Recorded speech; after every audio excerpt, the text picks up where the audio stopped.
dama ci fàttaliku grand long time yes mais ñu ngi nuyu ñëpp di rafetlu ñi fi ñi teewaayu artistes yi di rafetlu teewaayu promoteurs yi producteurs yi mais également les acteurs politiques de tous bords li ñu fi indi lenn la l'appartenance politique de Nit Doff dañ koy jël teg ko à côté suñu mbokk la artiste la et nous sommes militants de la liberté d'expression artistique d'abord parce que l'art par essence liberté la artiste bi nga xamante ne fondé woo sa création ci liberté dafay corrompre sa création. Pourquoi je parle de l'artiste? Parce que effectivement Nit Doff est d'abord un artiste et il se réclame artiste et à travers son art il prend des positions courageuses comme d'autres rappeurs le font dans leur travail. Li ñu remarqué mooy à partir d'un live bi nga xamante ne moom def na ko dénoncer si la question du troisième mandat, demander si aux juges de prendre leurs responsabilités pour que le pays ne s'embrase pas parce que effectivement à partir d'une décision de justice on peut aller vers le chaos. Il a également rappelé à travers ce live qu'on a eu des antécédents. En 2012, il y a eu des morts et il ne faut pas qu'on ait de nouveaux morts. Il l'a rappelé et ça c'est important. Mais li gën a am solo mooy à la suite de ce live, conscient effectivement de son excès de colère, que j'expliquerai après personnellement en tant qu'artiste, c'est parce que la colère est permise dans la création artistique.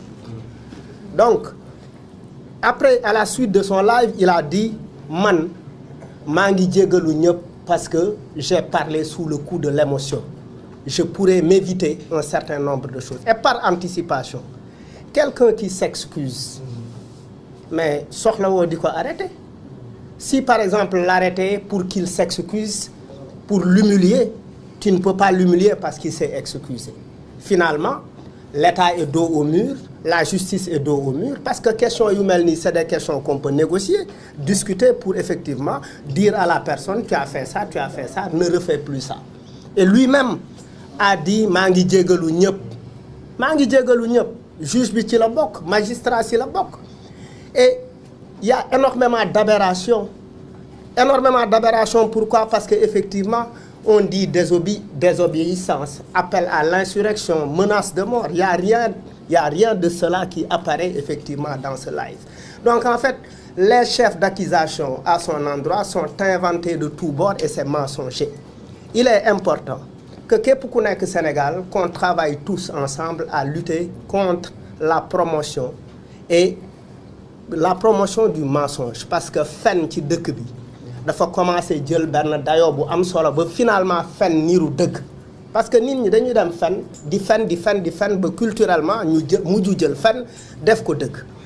Li ñuy wax mooy beneen affaire bi ñu ci observer mooy c'est disproportionné et puis lan la ñuy remarquer délit d'opinion mooy dans ce pays personne ne doit plus parler. C'est-à-dire ou bien quand vous êtes de l'autre bord vous n'avez pas le droit de parler. Pendaba a parlé, d'autres personnes ont parlé, les menaces de mort de personnes connues appartenant au camp du pouvoir, loolu c'est connu et c'est vu et c'est entendu et il y a des éléments, il faut que les journalistes également le rappellent et le relèvent parce que les journalistes c'est leur travail, la répétition, le rappel est pédagogique, c'est important de faire revenir et de faire un travail de comparaison pour pouvoir amener la justice à prendre conscience et à prendre de bonnes décisions. Parce que le pays est sous tension. Maintenant, moi je lance un appel à tout le mouvement hip-hop. Ñi mag, ñi gën a nekk xale, tout le monde. Et qu'on est en train également de faire un travail de mobilisation derrière de la nouvelle génération, de la génération bi nekk ci digg bi, etc. ak génération bi nga xamante ne moo fi jiitu. Et en ce sens, on apprécie énormément la présence de Ndongo. Certes, yàgguñu leen gis ñuy am ay position politique. Moi, je suis très heureux de le voir ici prendre cette position-là parce que c'est important. Parce que arrivé à un moment, quand on se tait, on est complice de ce qui se passe. Arrivé à un moment, quand on se tait, on a une responsabilité par rapport à ce qui se passe. Maintenant, la liberté, on ne la demande pas, on l'arrache.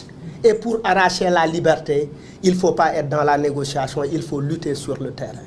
Il faut que toutes ces personnes qui se disent fans de Nit Doff et sympathisants de Pastef, que les gens se mobilisent pour que, effectivement, sortir Nit Doff de la prison. Le sortir de la prison, c'est se mobiliser pour dire au président Macky Sall et à la justice sénégalaise que vous êtes en train de commettre une forfaiture, et que cette forfaiture, elle risque de nous amener à une situation boo xamante ne kenn du ko mën a nettali après. Parce que si on arrête, si les rappeurs et les autres artistes, qu'ils soient peintres, qu'ils soient dans le théâtre, qu'ils soient dans le graffiti, si les artistes ne se mobilisent pas, demain ça va être le tour d'un autre artiste. À travers son expression, il sera encore emprisonné. Il est important qu'on se mobilise parce que Nit Doff, quoi qu'on puisse dire, il est dans l'utilité sociale de l'art. Je vais vous donner une anecdote simple.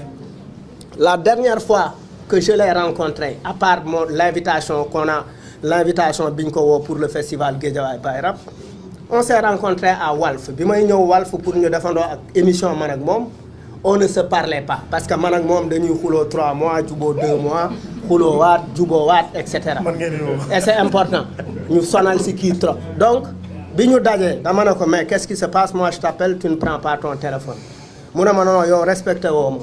Da ngay bëgg di ma inviter say événement, may ñëw, mais yow tu n'es jamais venu au show of the year et pourtant à chaque fois je prends la peine depuis 10 ans de t'envoyer une invitation. Ma ne ko wax nga dëgg mu ne ma kon juboo nañu.